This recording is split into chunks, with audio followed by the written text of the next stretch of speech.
Yes, class 8। आवाज आ रही है आपको मेरी?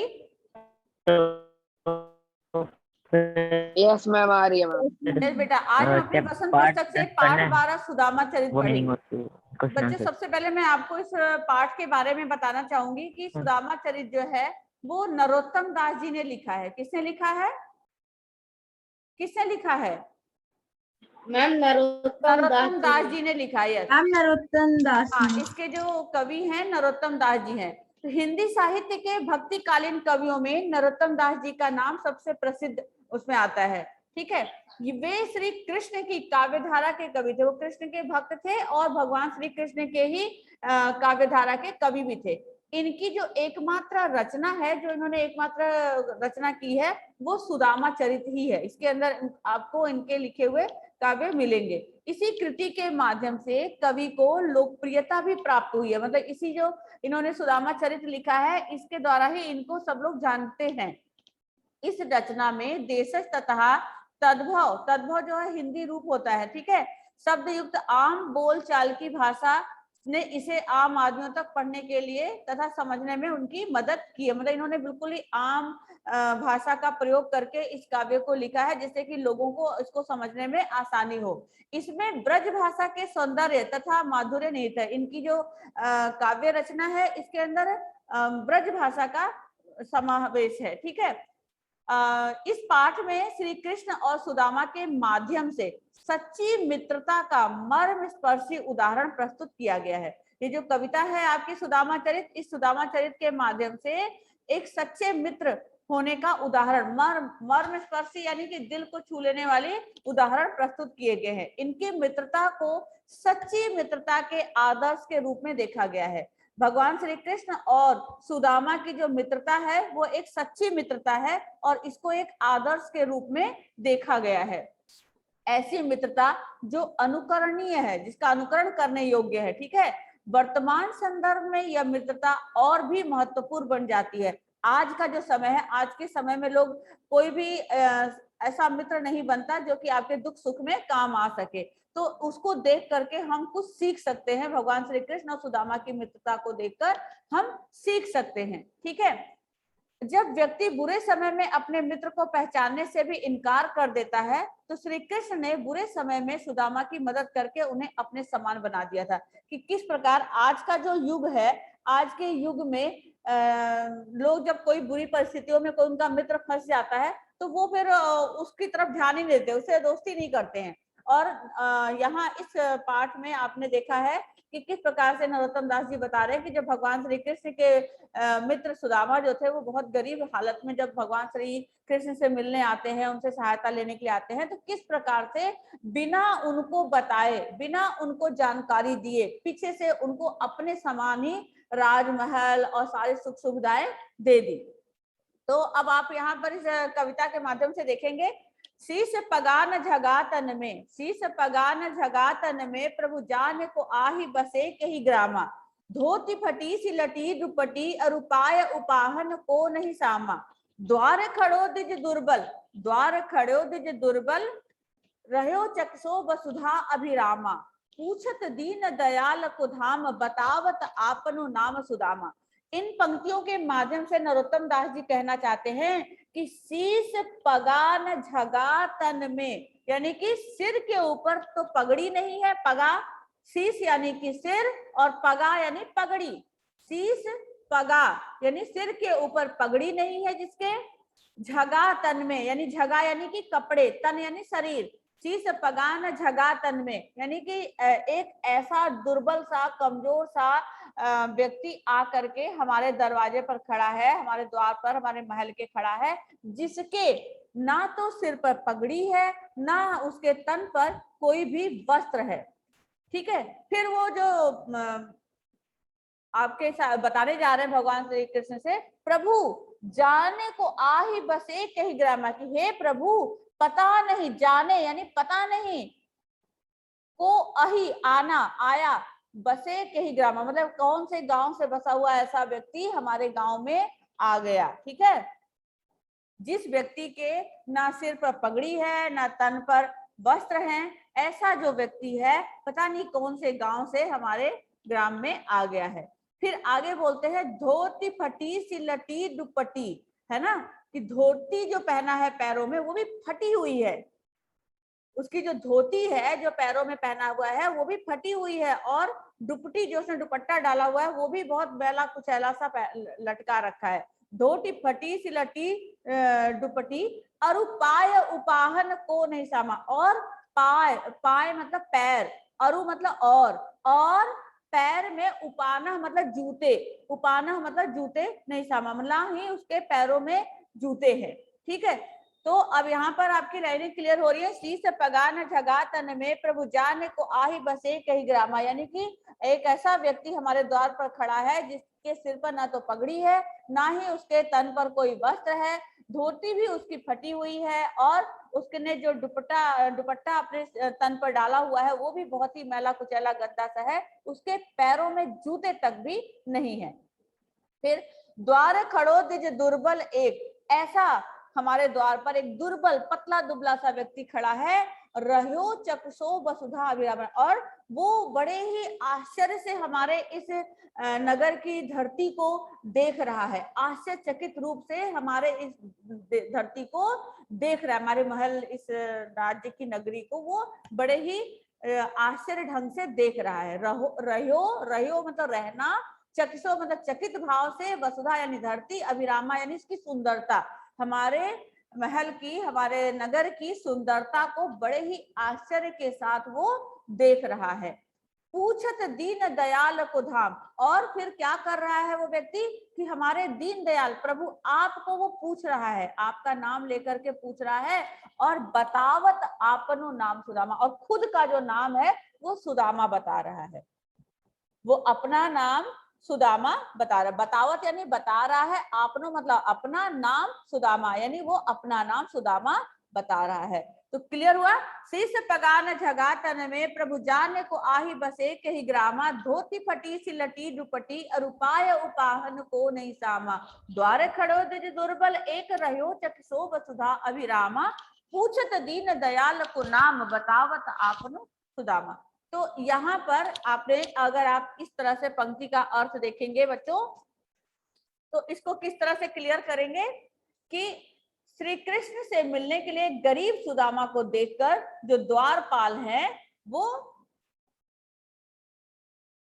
द्वारपाल भवन में जाकर भगवान श्री कृष्ण से उसका हुलिया मतलब कुछ इस प्रकार से कह रहे हैं कि हे प्रभु, दरवाजे पर एक गरीब ब्राह्मण खड़ा है।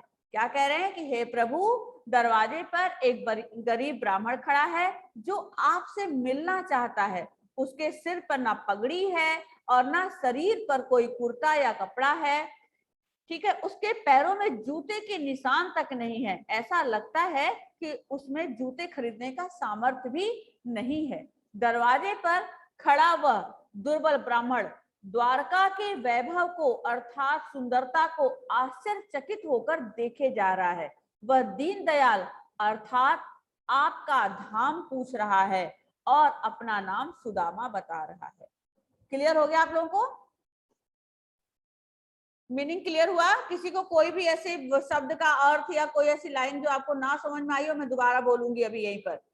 एक एक शब्द देखिए। शीश यानी सिर, आप यहाँ पर वर्ड मीनिंग भी क्लियर करते जाइए, पेंसिल से मार्क करके लिखते जाइए बुक में ही। शीश यानी सिर, पगा यानी पगड़ी, झगा यानी कपड़े, तन यानी शरीर। ठीक है। प्रभु हे भगवान, जाने को आही बसे कई ग्राम में, पता नहीं कौन से गांव से हमारे ग्राम में आ गया है।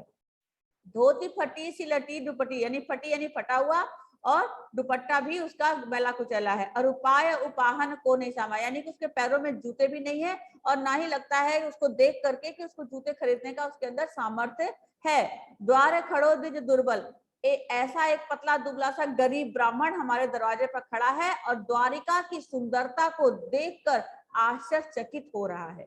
और साथ में हे प्रभु, हे भगवान, आपका धाम पूछ रहा, आपका महल पूछ रहा है और खुद का नाम सुदामा बता रहा है। Clear all of you? Clear? Yes या नो बेटा? 8th class? Yes ma'am. आगे बढ़ू मैं? अगले अगली पंक्ति पर आओ, अगली कविता की पंक्तियों पर आओ। Yes ma'am. ऐसे बेहाल बिवाइन सो पग कंटक जाल लगे पुनि जोए, हाय महादुख पायो सखा तुम आए इते न किते दिन खोए, देखि सुदामा की दीन दशा करुणा करिके करुणा निधि रोए, पानी परात को हाथ छुयो नहीं नैनन के जल से पग धोए। इन पंक्तियों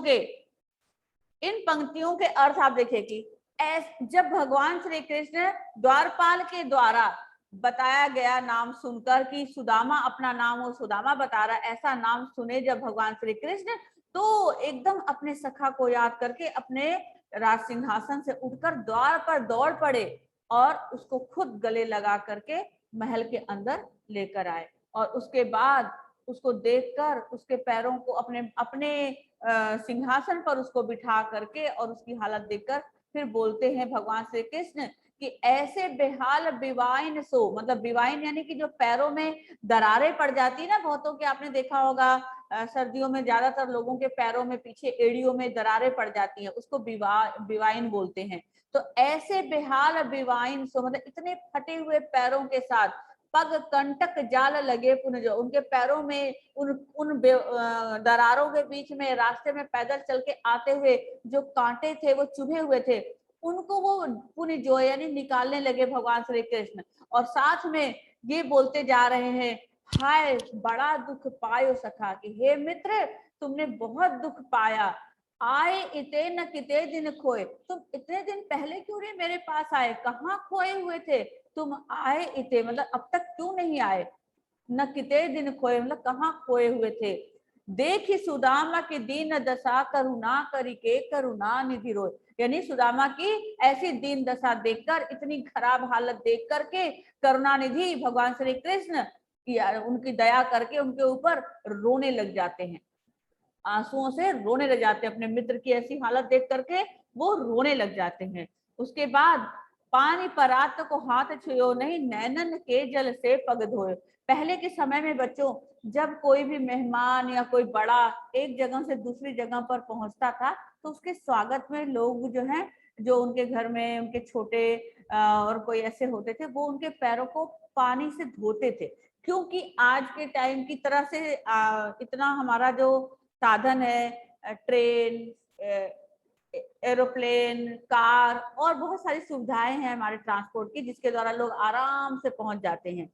तब के समय में क्या होता था, इतने ज्यादा आसानी से साधन नहीं हुआ करते थे, लोग क्या करते थे, पैदल बहुत दूर तक जाना होता था, तो काफी 2-2, 3-3 दिन का समय लेकर के एक जगह से दूसरी जगह पैदल ही जाते थे। अब पैदल चलने पर हम क्या वो होता लोग था, ये भी मानते थे कि अतिथि देव भव, मतलब वो हमारे घर भगवान हाँ, है। तो इतने दिन जब वो पैदल चल के जाते थे तो एक तो पहली बात तो उनके पैर वो थक भी जाते थे, उनके पैर भी बहुत बुरे धूल मिट्टी में सन के खराब हो जाते थे।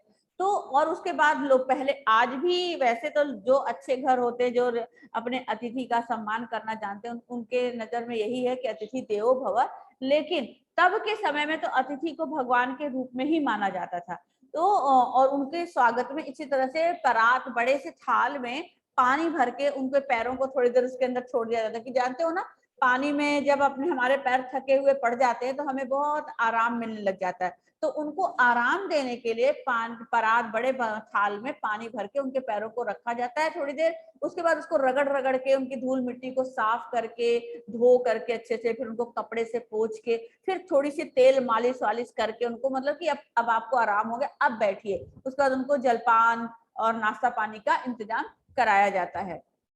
तो इसी तरह भगवान श्री कृष्ण भी के घर जब सुदामा पहुंचते हैं तो उनकी इस हालत को देखकर पहले तो वो रोने लग जाते हैं, उनके पैरों से फंसे हुए कांटों को निकाल निकाल के देख देख के रोते हैं और उनसे कहते हैं कि तुम इतने दिन तक इतना दुख भोग रहे थे तो क्यों नहीं आए, कहाँ खो गए थे।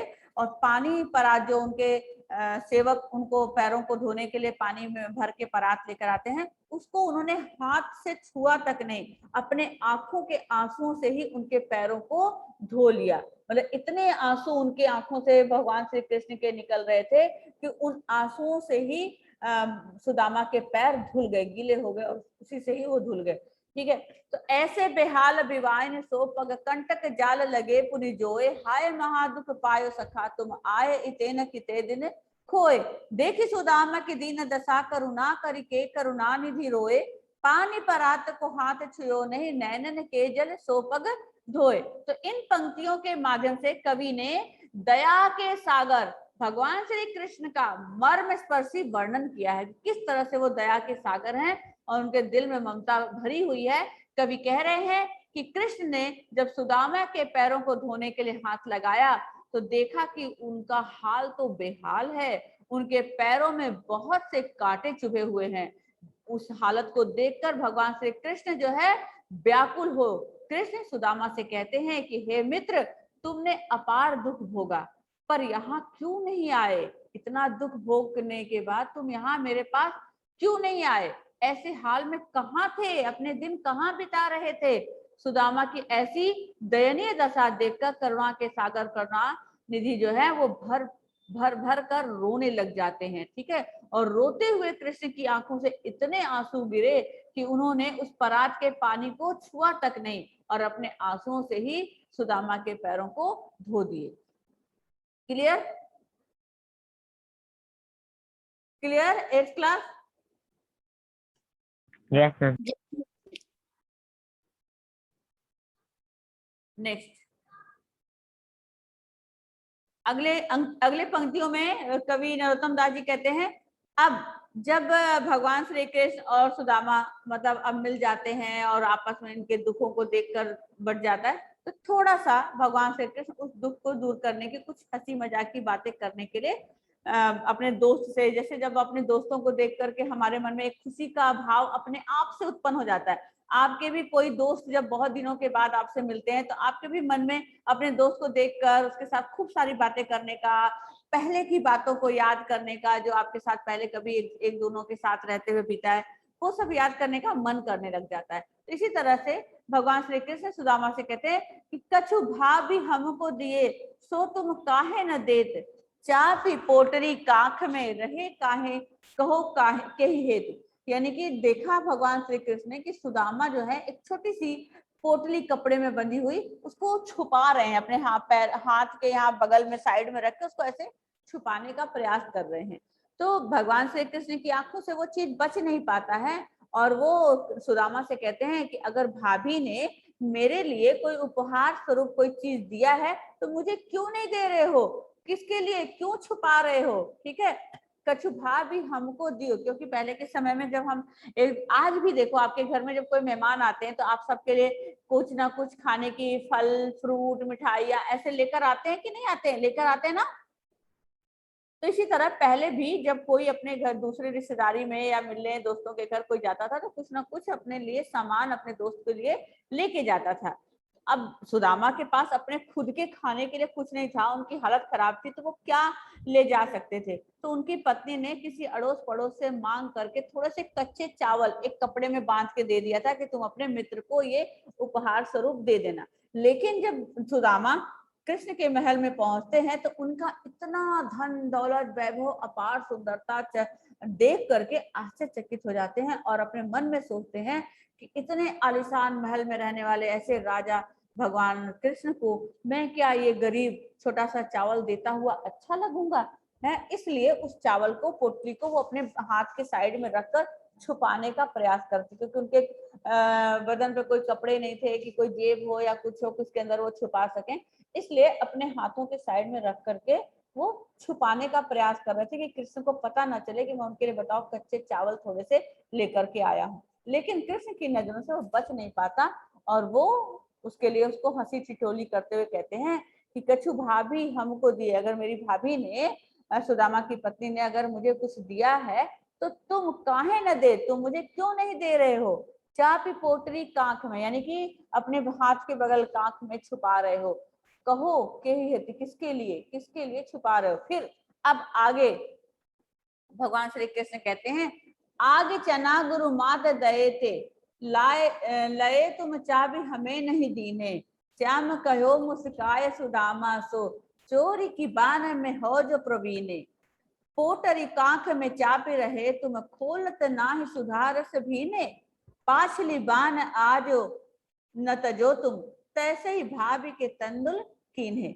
यहाँ पर कह रहे हैं कि अच्छा ये बात है पहले भी जब हम गुरुकुल में पढ़ते थे, तभी जब गुरु माता हमें जंगलों से लकड़ियां लेने जब हम जाते थे या गायों चराने जाते थे, तो साथ में हम गुरु माता जब खाने के लिए चने देती थे, तो वो तुम खुद ही खाए। आगे चना गुरु मात दये थे, आगे मतलब पहले गुरु माता जब हम लोग को चना देती थी रास्ते में खाने के लिए, गुरु मात दये थे, लय तुम चा भी हमें नहीं, तो उसको भी तुम चुपचाप पीछे से खा लेते थे खुद ही। क्या करते थे सुदामा, उस चने को कट कट करते हुए खा लेते थे, और आगे आगे चलते हुए भगवान श्री कृष्ण को वो चना नहीं देते थे खाने के लिए। और जब कृष्ण पूछते थे कि भाई क्या आवाज कर रहे, तुम क्या खा रहे, तो कहते कुछ नहीं, ठंड में मेरे दांत बज रहे हैं कटकट वाले, है ना। तो ये बात उनको याद दिलाते हुए भगवान श्री कृष्ण कहते हैं कि पहले भी जब गुरु माता हमें चने देती थी रास्ते में खाने के लिए, तो तुम उसको भी खा लेते थे और मुझे नहीं देते थे। ऐसी बात कहकर भगवान श्री कृष्ण मुस्कुरा देते हैं। श्याम कहो मुस्काय सुदामा से, सुदामा से ऐसी बात कह के भगवान श्री कृष्ण मुस्कुरा देते हैं। और फिर साथ में कहते हैं कि चोरी की बान में हो जो प्रवीण, कहते हैं अच्छा चोरी करने में तुम प्रवीण हो, कुशल हो, है ना। चोरी की बात में हो जो प्रवीण, यानी कि तुम हो प्रवीण यानी कुशल, ठीक है। पोटरी कांख में चापी रहे, यानी जो पोटली है उसको अपने हाथ के बगल में छुपा रहे हो, तुम खोलत ना ही सुधार, खोल नहीं रहे हो कि मैं भी उसका जो है स्वाद चख सकूं, देख सकूं कि भाभी ने हमें क्या चीज दिया खाने के लिए। पाछली बानी अजो न तजो, तुम मतलब पिछली बात को तुम अभी तक भूले नहीं हो, छोड़े नहीं हो। ऐसे जैसे भाभी के तंदुल के, उसके भाभी के तंदुल यानी कि जो चावल के दाने, उसके साथ भी तुम यही कर रहे हो। क्लियर। तो अब यहाँ पर आगे मैं बताती हूँ। प्रस्तुत काव्य पंक्तियां में सुदामा के पैरों को धोने के बाद कृष्ण ने देख लिया कि सुदामा उनसे कुछ छिपाने का प्रयास कर रहे हैं। जब पैरों को धोने होने के बाद, उनसे बातचीत करने के बाद भगवान श्री कृष्ण ने देख लिया कि सुदामा उनसे कुछ छुपाने का प्रयास कर रहे हैं। उन्होंने सुदामा से कहा कि भाभी ने मेरे लिए जो उपहार दिया है उसे तुम क्यों नहीं दे रहे हो मुझे? तुम उपहार की उस पोटली को अपनी कांख में किस कारण से छुपा रहे हो? मतलब क्या कारण है कि तुम उस पोटली को अपने हाथ के बगल में छुपा रहे हो? कृष्ण सुदामा को बचपन की बात याद दिलाते हुए कहते हैं कि बचपन में गुरु माता ने हम दोनों के लिए चने दिए थे, पर तुमने वे चने हमें नहीं दिए खाने के लिए और अकेले ही सारा खा लिया थे।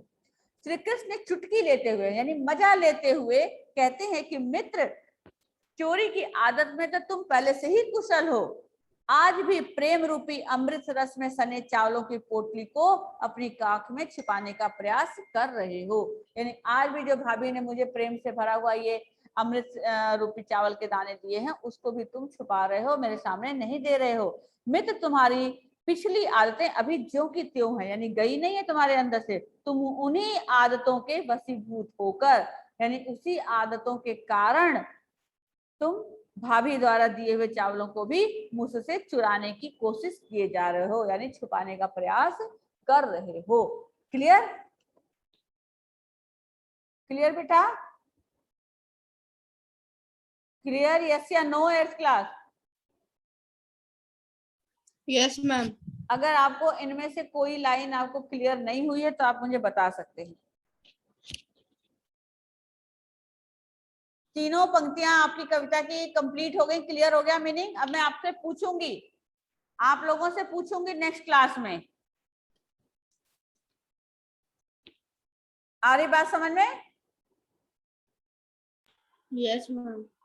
तो ये 3 पंक्तियां आज मैंने कंप्लीट कराई है। आगे की जो बाकी कम पंक्तियां हैं वो हम नेक्स्ट वाली क्लास में करेंगे बच्चों। ये 3 आपके 3 आज कर ली, 3 कल करेंगे।